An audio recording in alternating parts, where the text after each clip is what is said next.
సేవకుడా, ప్రతి వారి జీవితం నీకే కాదు నాన్న, బిడా నీకే కాదు, ప్రతి వారి జీవితంలో ఒకసారి గాఢాంధకారం కూడా వెళ్ళాల్సి వస్తుంది. ఒక్కసారిగా ఎవరు కనపడరు, ఏముండదు, అంత అంధకారం పిచ్చెక్కిపోద్ది.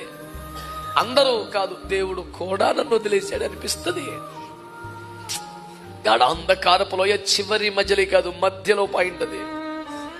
ఏంటి సడన్ నన్ను వదిలేస్తారు అందరూ, ఏమైంది, నేనేం పాపం చేశా? అది చిన్న మజిలీ. దాని తర్వాత ఏమంటే తెలుసా, గిన్నె నిండా పొర్లి అభిషేకం ఉంటుంది. దాని తర్వాత గిన్నె నిండా పొర్ల అభిషేకం ఉంటుంది. దాని తర్వాత శత్రువులు ఎదుట భోజనం ఉంటుంది. కారణం దుడ్డు కర్ర దండము నీకు తోడుగా ఉంటుంది. కృపాక్షేమములే వెంట వస్తాయి. చిరకాలము చిరకాలము చిరకాలము నువ్వు యెహోవా మందిరములో ఉంటావు. స్వతంత్రించుకుని వారందరూ ఆమేన్ అనండి.